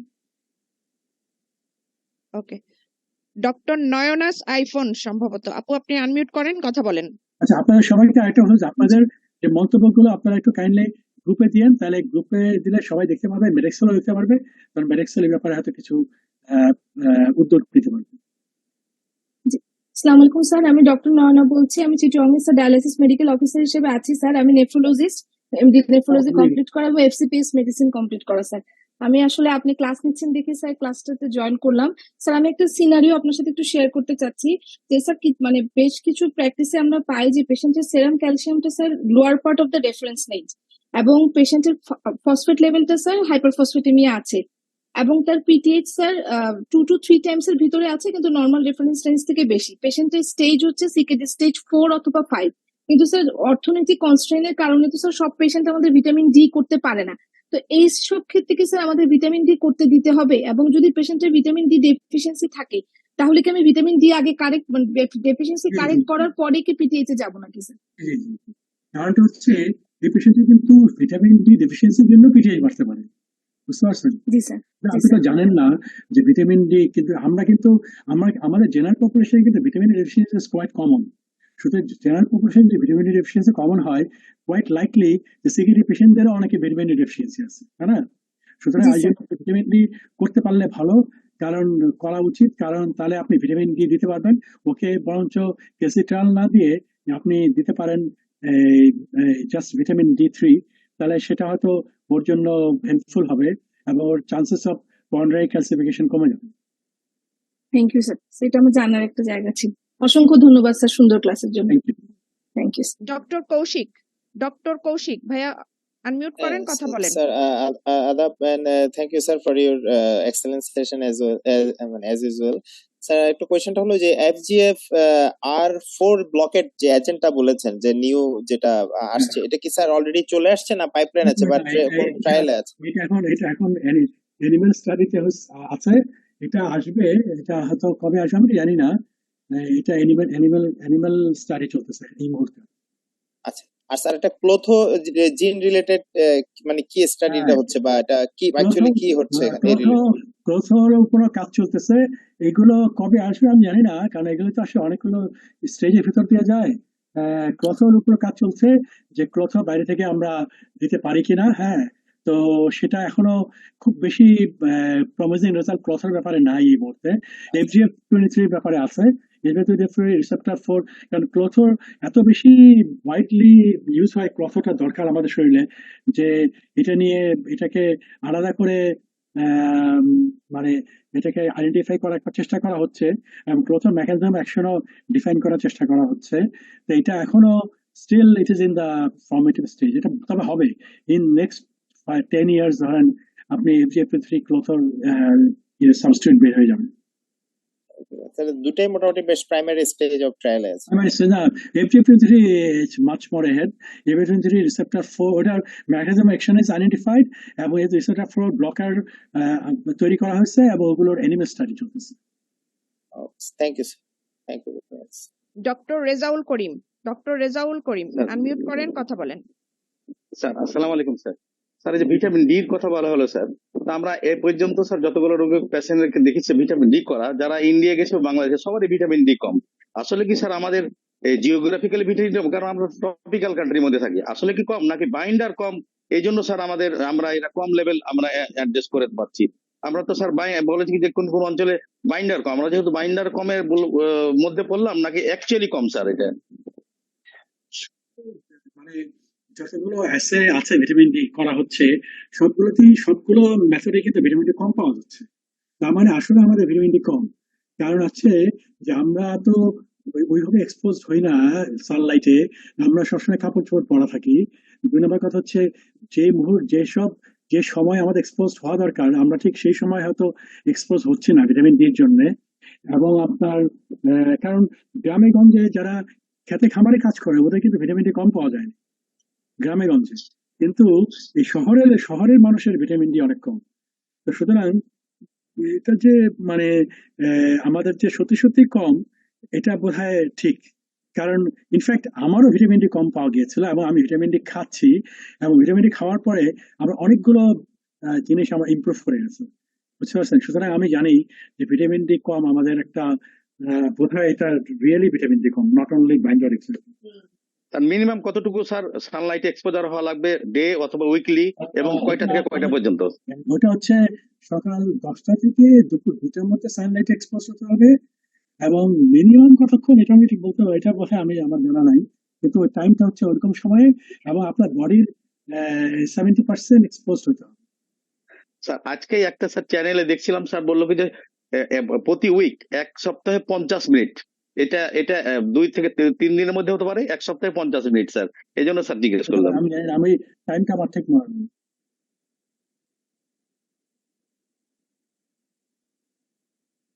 আচ্ছা, এখানে অনেকে কোশ্চেন করেছে। জি স্যার, আমি বলি স্যার, চ্যাট বক্স থেকে প্রথম কোশ্চেন ছিল স্যার 3+ প্রোটিনিউরিয়া কিভাবে ম্যানেজ করব স্টেজ 2 সিকেডি তে। স্টেজ 2 সিকেডি 3+ প্রোটিনিউরিয়া আছেন কিনা, না থাকলে উত্তর দিব আর কি। আচ্ছা, চ্যাট বক্সটা লিখতে হচ্ছে। আছেন বোধহয় স্যার, উনি চ্যাট বক্সে লিখছেন তো। আচ্ছা, কি বলছে 3+ প্রোটিনিউরিয়া কি করব? আচ্ছা, জি স্যার, স্টেজ 2 তে 3+ প্রোটিনিউরিয়া কিভাবে ম্যানেজ করব? ম্যানেজ করার প্রথম কারণ হচ্ছে প্রোটিনিউরিয়া কেন হচ্ছে সেই কারণটা ম্যানেজ করেন। প্রোটিনিউরিয়া যদি ডায়াবেটিক নেফ্রোপ্যাথির জন্য হয়ে থাকে তাহলে control diabetes very well. Proteinuria যদি হাইপারটেনশন জন্য হয়ে থাকে তাহলে কন্ট্রোল হাইপারটেনশন ভেরি ওয়েল। 2 নম্বর কথা হচ্ছে you can give ACE inhibitors or ARB. ACE ARB maximum ডোজে দিতে হবে, যেটাই দেন আপনি, এসি ইনহিবিটর দেন, এআরবি দেন, সেই ডোজটা ম্যাক্সিমাম ডোজে দিবেন। দিলে আপনার প্রোটিনিউরিয়া কমে যাওয়ার সম্ভাবনা আছে। এবং তারপরেও যে সবার প্রোটিনিউরিয়া কমবে না। প্রোটিনিউরিয়া যদি গ্লোমেরুলোনেফ্রাইটিসের জন্য হয়ে থাকে they have to treat glomerulonephritis. তো সুতরাং এটা তো আপনার মানে ইন্ডিভিজুয়ালাইজ করতে হবে কেন হচ্ছে, কোন পেশেন্টের প্রোটিনিউরিয়া, সেইভাবে ট্রিট করতে হবে। তবে এসি ইনহিবিটর এআরবি যদি দেওয়া যায় সব ক্ষেত্রেই প্রোটিনিউরিয়া কমবে, যে কোনো কারণেই হোক। যদি কোনো কন্ট্রাইন্ডিকেশন না থাকে you should try using ACE inhibitor ARB. Even patient hypertensive না হলেও you can try using ACE inhibitor ARB. Hope উনি কোশ্চেনের অ্যান্সার পাইছেন, আপনি যিনি কোশ্চেন করছেন। স্যার নেক্সট কোশ্চেন, এটা একটু বিশাল question. Calcitriol, active vitamin D, 125 hydroxy সব এক কিনা স্যার? মানে সব একই জিনিস কিনা, এটা ওনার কোশ্চেন ছিল স্যার। আপনি একটু দেখতে পারেন কোশ্চেনটা। ক্যালসিট্রায়োল বুঝে নেই, আবার বলেন। ক্যালসিট্রায়োল হচ্ছে 125 ডাইহাইড্রক্সিকোলিক অ্যাসিড। 125 ডাইহাইড্রক্সিকোলিক অ্যাসিড হচ্ছে ক্যালসিট্রায়োল। যার কোশ্চেনটা হচ্ছে active vitamin D, 125 hydroxy vitamin D, vitamin D three এবং ক্যালসিট্রায়োল কি সেম? তাহলে 25 হাইড্রক্সি ভিটামিন ডি কোনটা স্যার? ভিটামিন ডি হচ্ছে ভিটামিন ডি3। ভিটামিন ডি3 আমাদের অ্যাক্টিভ হতে গেলে এটা দুইটা পজিশন আজকে হাইড্রোক্সিল আয়ন অ্যাড করতে হয়। একটা হচ্ছে 25 পজিশন, আর একটা হচ্ছে পজিশন 1। 25 পজিশনে হাইড্রোক্সিল আয়ন অ্যাড করার কাজটা করছে লিভার, আর 1 পজিশনে হাইড্রোক্সিল আয়ন অ্যাড করার কাজটা করা হচ্ছে কিডনি। এবং কিডনি এই জন্য 25 হাইড্রোক্সি ভিটামিন ডি কে কিডনি 125 ডাইহাইড্রোক্সি ভিটামিন ডি বা ভিটামিন ডি3 বা কোলেক্যালসিফেরলে কনভার্ট করে। এইটাই হচ্ছে active vitamin D. Active vitamin D হচ্ছে 125, মানে 125 1 and 25 আর কি, 125 ডাইহাইড্রোক্সি কোলিক অ্যাসিড। আর ভিটামিন ডি3 সাধারণত ভিটামিন D3 মানে হচ্ছে ইট is not activated, it is inactive vitamin D.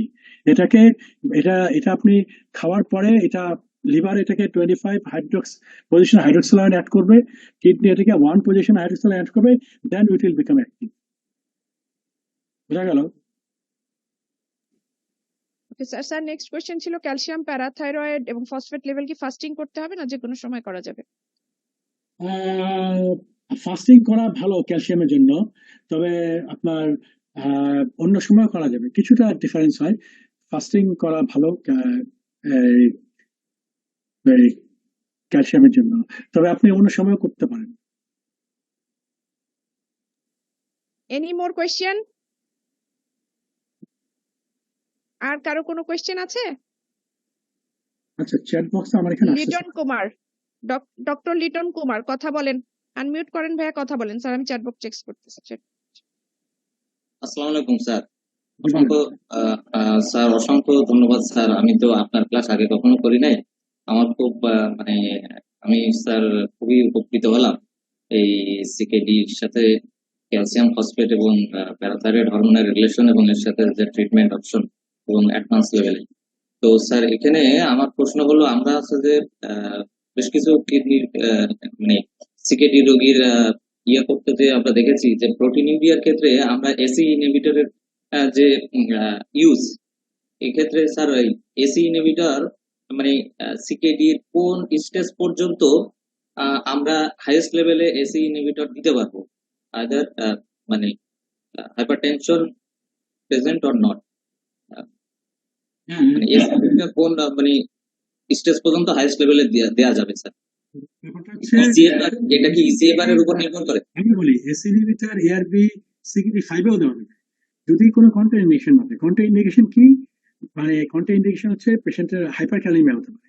সুতরাং আপনার যদি পেশেন্টের হাইপার ক্যালেমিয়া না থাকে, আপনি সিকেডি5-এও আপনি এসি ইনহিবিটর এআরবি দিতে পারেন যদি আপনি মনে করেন, প্রয়োজন মনে করেন, কিন্তু এটা কোনো কন্ট্রা ইন্ডিকেশন নাই, দেওয়া যাবে না।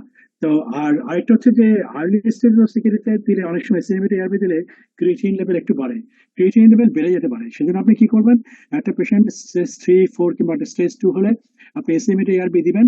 দেওয়ার পরে আপনি 2 উইকস পরে একটা ক্রিয়েটিনিন আর পটাশিয়াম করবেন। যদি ক্রিয়েটিনিন লেভেল বাড়ে, এটা যদি মোর দেন 1/3 অফ দ্য বেস লাইনের বেশি না হয়, তাহলে আপনি কন্টিনিউ করে যাবেন।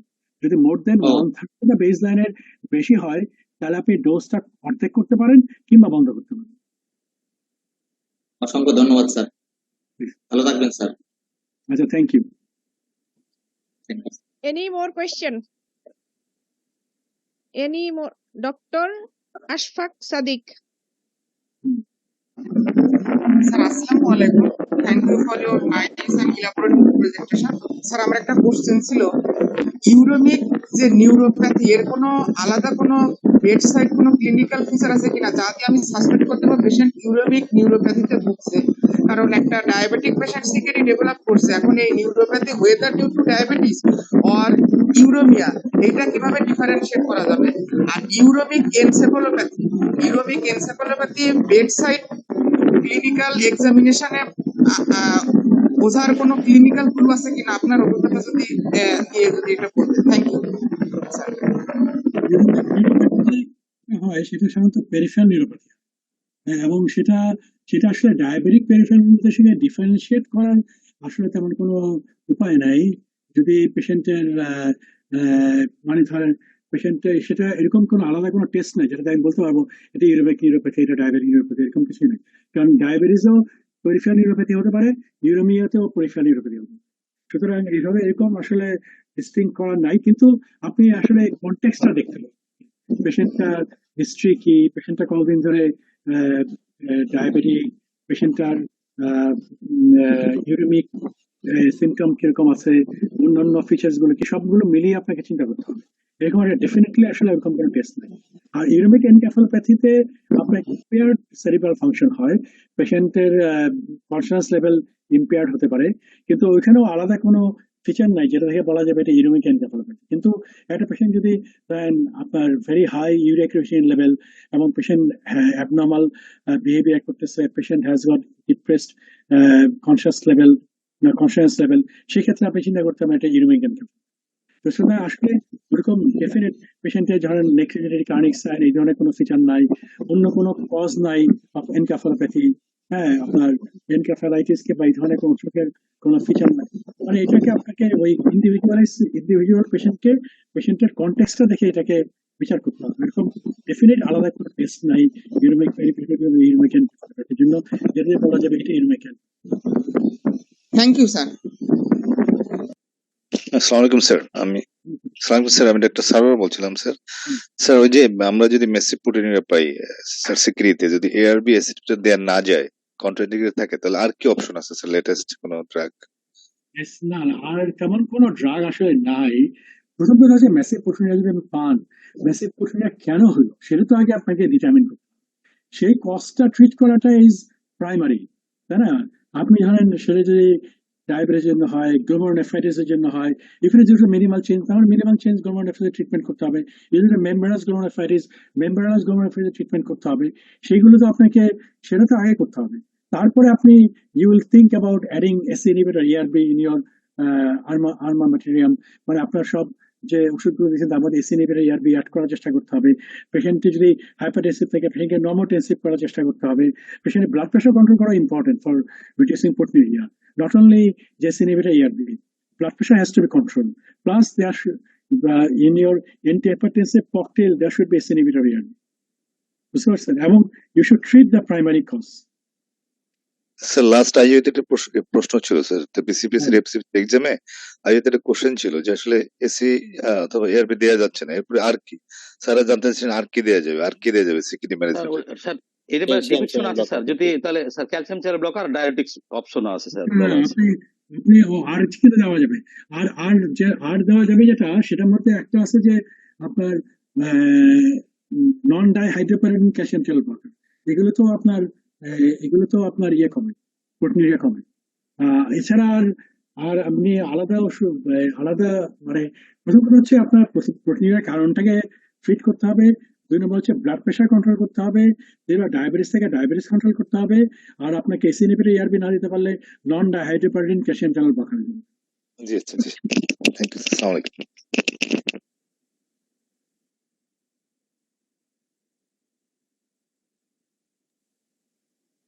কারো কোনো চ্যাট বক্সে একটা কোশ্চেন ছিল স্যার, ডায়েটারি ম্যানেজমেন্ট কোন ধরনের ফুড গুলো কার্টেল করতে হবে স্যার? সিকেডি তে ফুড ম্যানেজমেন্ট স্যার, কোন ফুড গুলো কার্টেল করবে, এটা dietary management itself is a lecture, a food management CKD.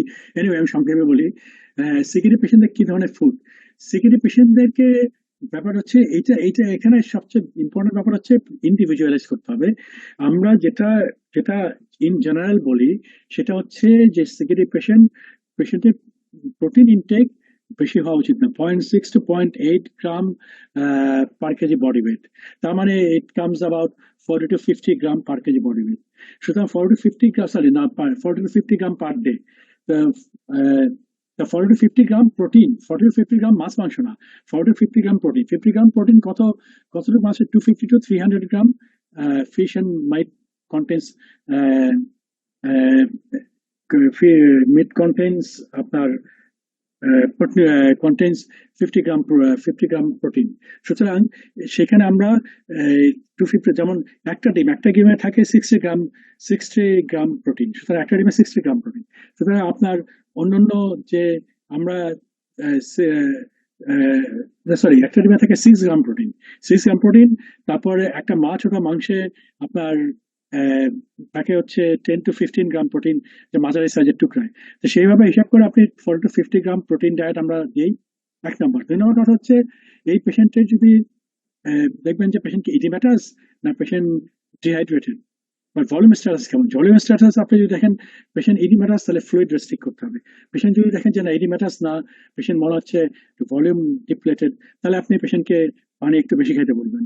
সেটা ফ্লুইড ইনটেক। 2 নম্বর হচ্ছে যে আপনার পেশেন্টের পটাশিয়াম লেভেল কেমন। পটাশিয়াম লেভেল যদি আপনার কম থাকে, পেশেন্টের ফ্রুট জুস রেস্ট্রিক্ট করার দরকার নাই। পটাশিয়াম লেভেল যদি আপার বেশি থাকে কিংবা আপার লিমিট অফ নর্মালের কাছাকাছি থাকে, তাহলে আপনার ফ্রুট জুসের ব্যাপারে একটু রেস্ট্রিকশন করতে হবে, এবং হাই পটাশিয়াম কন্টেনিং ফুডগুলিকে অ্যাভয়েড করতে পারে, যেমন কলা, ডাবের পানি, হ্যাঁ, এই ধরনের ফলগুলি অ্যাভয়েড করতে হবে। এছাড়া অন্যান্য খাবারের মানে ইন্ডিভিজুয়াল, যেমন ইউরিক অ্যাসিড যদি বেশি থাকে, সেখানে আপনার ইউরিক অ্যাসিড কন্টেনিং ফুডগুলোকে অ্যাভয়েড করতে হবে। কিন্তু এগুলো যদি না থাকে, এছাড়া অন্যান্য খাবারের খুব বেশি রোল নাই এই যে যে রেনাল ফাংশনকে প্রিজার্ভ করার মতো, আলাদা দেন প্রোটিন রেস্ট্রিকশন। কিন্তু প্রোটিন রেস্ট্রিকশন, বেশি প্রোটিন রেস্ট্রিকশন করা উচিত না, তাহলে পেশেন্ট প্রোটিন এনার্জি মেল নিউট্রিশনে ভোগে। আমাদের অনেক পেশেন্টই মেল নারিশড হয়ে যায় প্রোটিন না খেতে খেতে। প্রোটিন কিন্তু খেতে হবে, পেশেন্টকে 50 গ্রাম প্রোটিন খাইতে হবে, এটা মনে রাখতে হবে। পেশেন্টকে প্রোটিন ফ্রি ডায়েট দেওয়ার কোনো মানে নাই আর কি। প্রোটিন খাইতে হবে, কিন্তু প্রোটিন যেন সে বেশি না খায়। আমাদের দেশে মানুষ আসলে বেশি প্রোটিন খায় না। আমাদের দেশে মানুষকে এই জন্য বেশি প্রোটিন রেস্ট্রিক্ট করার কথা বেশি না বলাই ভালো। বলতে হবে, আপনি বলতে পারেন, কিন্তু বেশি বুঝাই দিতে হবে যে he has to take protein, he should not stop taking protein আর কি। হ্যাঁ বলেন, এবার আর কি? আচ্ছা, আমি এখানে একটা কোশ্চেন দেখতে পাচ্ছি, management of anaemia in CKD in low resource country in short. Doctor তুলি। জি স্যার, অ্যানসার আরো 2টা কোশ্চেন আছে স্যার, আপনি এটার আচ্ছা, অ্যানসার দেন আগে স্যার। আমি বলতেছি, আচ্ছা, এটা হচ্ছে অ্যানিমিয়ার কারণ। সিকেডিতে অ্যানিমিয়ার কিন্তু একটা ইম্পর্টেন্ট কারণ হচ্ছে এরিথ্রোপয়েটিন ডেফিসিয়েন্সি, কিন্তু আরেকটা ইম্পর্টেন্ট কারণ হচ্ছে আয়রন ডেফিসিয়েন্সি। আমরা কিন্তু অনেকেই পেশেন্টদেরকে এরিথ্রোপয়েটিন দিয়ে দিই without doing an iron profile. সেজন্য আপনার অবশ্যই একটা আয়রন প্রোফাইল করা উচিত before giving erythropoietin to any patient with anaemia in CKD. কারণ হচ্ছে patient may be iron deficient. Iron deficient আগে পেশেন্টকে আয়রন দিতে হবে, আগে পেশেন্টকে আপনি আয়রন দিবেন, তারপরে আয়রন কারেকশন করার পর যদি অ্যানিমিয়া কারেকশন না হয়, then you go for erythropoietin. Erythropoietin is very expensive. সুতরাং আয়রনের তো সস্তা, আয়রন তো বেশি এক্সপেন্সিভ না। এবং আয়রনের মধ্যে আপনি যদি পারেন, তাহলে নতুন যে আয়রন গুলো আসছে, ফেরিক সাইট্রেট কিংবা ফেরিক ম্যালটল, এইগুলো দেওয়া ভালো, কারণ এগুলোর বেশি অ্যাবজর্ব হয় সিকেডি পেশেন্টদের from the gut then ferrous sulphate কিংবা আদার নর্মাল আয়রন আমরা যেগুলো ইউজ করি আর কি। তো সুতরাং আপনি যদি পারেন ফেরিক সাইট্রেট দিতে পারেন, কিন্তু যদি পেশেন্ট ফেরিক সাইট্রেট অ্যাফোর্ড না করতে পারে, তাহলে আপনি এমনি নর্মাল আয়রন দিবেন। আরেকটা হচ্ছে যে আপনি আইভি আয়রন দিতে পারেন। ফেরক্সিমাল্টোজ যে আপনার শুক্র আয়রন পাওয়া যায়, সেটা আপনি দিতে পারেন। আয়রন আইভি আয়রনও খুব একটা এক্সপেন্সিভ না। একটা ইঞ্জেকশন, 1-2টা ইঞ্জেকশন দিলেই পেশেন্টের আয়রন স্টোরটা ঠিক হয়ে যাবে, এবং তাহলে পেশেন্টের অ্যানিমিয়া কারেকশন হয়ে যাবে। সুতরাং আপনি যখনই অ্যানিমিয়া পাবেন, শুধু লো রিসোর্স না, আমি মনে করি even in the high resource কান্ট্রিতেও অথবা ইন অ্যাফ্লুয়েন্ট পেশেন্টেও you should go for iron profile first. Look for যে পেশেন্টের ট্রান্সপারেন্ট স্যাচুরেশন কেমন আছে, পেশেন্ট ফেরিটিন কেমন আছে। যদি ট্রান্সপারেন্ট স্যাচুরেশন আপনার less than 20% থাকে কিংবা ferritin less than 200 থাকে, you should give iron first. Some doctors prefer blood transfusion anemia in CKD. It is rational. It is not really rational. কিন্তু ব্যাপারটা হচ্ছে যে অনেক মানুষ এতই গরিব যে তারা কোনো কিছুই কিনতে পারে না, এবং ব্লাড যেহেতু তাদের আত্মীয় স্বজন ফ্রি দিবে, সেজন্য তারা অনেক সময় ব্লাড ট্রান্সফিউশন দেওয়া হয়। আরেকটা হচ্ছে যে পেশেন্ট যদি সিভিয়ারলি অ্যানিমিক হয়, তাহলে আপনি যেমন patient has got a haemoglobin level of 4 or 5, তখন আপনি ব্লাড ট্রান্সফিউশন কিংবা প্যাক্সা ট্রান্সফিউশন দিতে পারেন ইন সিকেডি। কিন্তু আইডিয়াল হচ্ছে সিকেডিতে you should find out the patient is iron deficient কিনা। আয়রন ডেফিসিয়েন্ট হলে আয়রন দিবেন। তারপরে আপনি যদি পেশেন্ট অ্যাফোর্ড করতে পারে এরিথ্রোপয়েটিন দিতে পারেন, আর যদি পেশেন্ট কিছুই না অ্যাফোর্ড করতে পারে, তাহলে আপনি ট্রান্সফিউশন দিতে হবে, আর তোর কোনো উপায় নেই।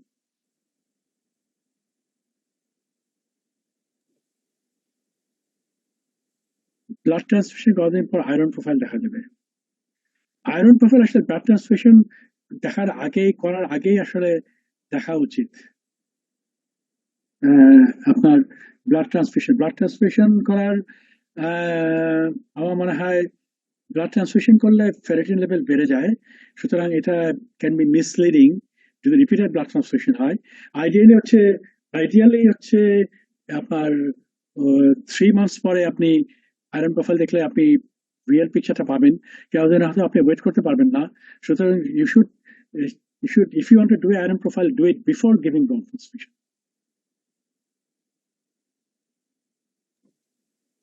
হ্যাঁ Any more তুলি question?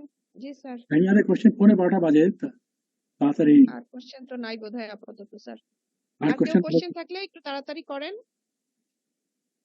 আর নাই বোধহয় স্যার। একটা কোশ্চেন ছিল ওটা বোধহয় উনি ভুলে লিখলো কিনা স্যার। সিকেডি আর হাইপারটেনসিভ রেটিনোপ্যাথি কিভাবে ডিফারেন্সিয়েট করব? সিকেডি রেটিনোপ্যাথি বুঝলাম না সিকিডিয়া স্যার। হাইপারটেনসিভ রেটিনোপ্যাথি হ্যাঁ মানে বুঝলাম না।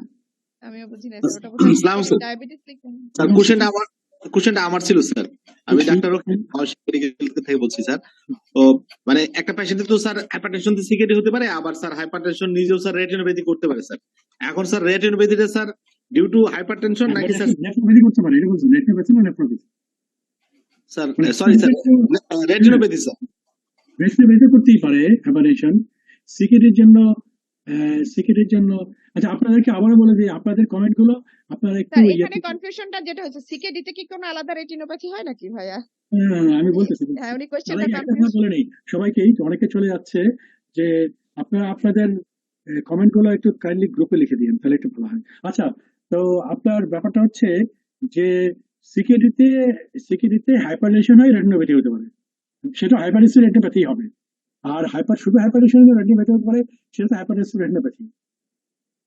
স্যার দুটার মধ্যে স্যার ডিফারেন্সিয়েশন কোনো পয়েন্ট আছে কিনা স্যার? আমরা ডিফারেন্স করতে পারবো কিনা? আপনার ফ্রেন্ড ব্যাপার হচ্ছে যে হাইপারটেনশন সিকিডি নিয়ে একটা ঝামেলা আছে। ঝামেলা হচ্ছে যে সিকিডিতে হাইপারটেনশন হয়, আবার হাইপারটেনশন সিকিডি হয়। এখন কোনটা আগে আসছে, অনেকটা মুরগি না ডিম আগে আসছে, সেরকম ব্যাপার হয়ে যায়। বুঝতে পারছেন? যে এখন কথা হচ্ছে এটা আসলে পেশেন্টের হিস্ট্রি নিতে হবে। পেশেন্ট কি অনেকদিন ধরে হাইপারটেনসিভ? এখন একটা ধরেন এক পেশেন্ট বলতেছে আমি 25 বছর ধরে হাইপারটেনসিভ, এখন দেখলাম তার ক্রিয়েটিনিন লেভেল বাড়তে শুরু করছে, 2.1 বা 2.3 হয়েছে, সে 25 বছর ধরে হাইপারটেনসিভ। ঠিক আছে? তো সুতরাং আপনার সুতরাং সেটা যদি হয় তাহলে তো আপনাকে বুঝতে হবে, পেশেন্ট হিস্ট্রি নিতে হবে, পেশেন্টের এই টেম্পোরাল ইয়েটা দেখতে হবে, টেম্পোরাল রিলেশনশিপটা কোনটা আগে আসছে কোনটা পরে আসছে, এটা করে তো আপনাকে বলতে হবে। কিন্তু অনেক সময় বোঝা যায় না, অনেক সময় ইট ইজ ডিফিকাল্ট, পেশেন্ট ঠিক মতো হিস্ট্রি না দিতে পারে হাইপারটেনশনের জন্য সিকিউরিটি হয়েছে আর সিকিউরিটির জন্য হাইপারটেনশন হচ্ছে।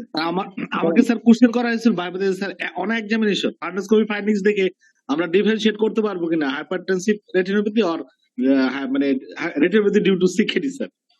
সিকিউরিটি কোনো আলাদা রেটিনোপ্যাথি হয় না, সিকিউরিটি কোনো আলাদা রেটিনোপ্যাথি হয় না। সিকিউরিটি রেটিনোপ্যাথি হলে সিকিউরিটির কজের জন্য, সিকিউরিটিতে তো রেটিনোপ্যাথি হয় না, সিকিউরিটি কজের জন্য হাইপারটেনশন হয়ে রেটিনোপ্যাথি হতে পারে, সিকিউরিটির কজ হচ্ছে ডায়াবেটিস, সেখান থেকে retinopathy. Thank you sir. Any more question? Sir একটু সাপ্লিমেন্ট করবো স্যার, যদি অনুমতি দেন স্যার। বলেন মানে তাড়াতাড়ি। স্যার আমার মনে হয় যে উনাকে যে কোশ্চেনটা করেছে মানে উনি জানতে চেয়েছেন ওই স্যার বা এক্সামিনার মানে যিনি মনে হয় জানতে চেয়েছেন যে হাইপারটেনশন থেকেই শুধু রেটিনোপ্যাথি হয়েছে সিকেডি ছাড়া, নাকি সিকেডি হয়ে হাইপারটেনশনে তারপর রেটিনোপ্যাথি হয়েছে। আমার মনে হয় স্যার এটার আনসারটা এরকম হতে পারে যে সেটা সিকেডি হয়ে হাইপারটেনশন রেটিনোপ্যাথি, এটা সিকেডির ফিচার গুলি থাকবে সাথে রেটিনোপ্যাথির সাথে, আর যেটা সিকেডি ছাড়া হাইপারটেনশন শুধু ইটসেলফ ওখানে স্যার সিকেডি এরকম থাকবে। সিকিউরিটিতে কোনো আলাদা রেটিনোপ্যাথি হয় না, না হাইপারটেনশন স্যার সিকেডি থেকে হাইপারটেনশন হয়ে রেটিনোপ্যাথি, হাইপারটেনশন হয়ে হবে। সেক্ষেত্রে স্যার সিকেডির ফিচার গুলি পাবো, কিন্তু শুধু হাইপারটেনশন রেটিনোপ্যাথি ওখানে সিকেডির স্যার এটা পাবো। সিকিউরিটি ফিচারগুলো থাকবে আপনার ইয়েতে। এই স্যার আমার মনে হয় এই কোশ্চেনটা বোঝায় বেসিক কোনো প্রবলেম হয়েছে, এটা নিয়ে মনে হয় স্যার আর ডিসকাশন করে উনি সামহাও এটা বোঝায় কোনো, কারণ সিকেডির তো কোনো আলাদা রেটিনোপ্যাথি নাই স্যার। স্যার এটা উনি বুঝতে বোধহয় কোথাও সামহাও গন্ডগোল করছে। হাইপারটেনশন হয়ে সিকেডি হয়ে রেটিনোপ্যাথি হোক, সিকেডি হয়ে hypertension retinopathy, basic cause is hypertension. এটার মধ্যে বেসিক কোনো ডিফারেন্স কি আছে স্যার? মনে হয় না, কাজে এটা নিয়ে মনে হয় স্যার আর টাইম আমাদের। আপনি আর কিছু বলবেন স্যার? না আমার কিছু বলার নাই। আর any more question? Any more question? হ্যাঁ আর কারো কোনো কোয়েশ্চেন? না আমার মনে হয় আর আর কোশ্চেন নাই। বোধহয় নাই স্যার, আমরা বোধহয় আর কারো কোনো কোয়েশ্চেন না থাকলে আমরা ক্লাস শেষ করব। আমরা শেষ করে ফেলি আমার মনে হয়। আমার আর ক্লাস নাই স্যার কোয়েশ্চেন। ক্লাস হতে কারো কারো বুঝতে সমস্যা হতে পারে, কারণ এটা একটু এভিডেন্স বেস ক্লাস, তো সুতরাং এই ধরনের ক্লাস তো আসলে ওরা বেশি করে না। না স্যার বুঝতে সমস্যা হয় নাই স্যার, বুঝতে স্যার আচ্ছা আশা করি সবাই বুঝতে পারছে, এত সুন্দর করে বুঝাইছেন, না বোঝার কোনো কারণ নেই স্যার। তাহলে আমরা শেষ করব? হ্যাঁ আমার মনে হয় শেষ করেন। Okay sir, thank you sir, আসসালামু আলাইকুম। ওয়ালাইকুম আসসালাম।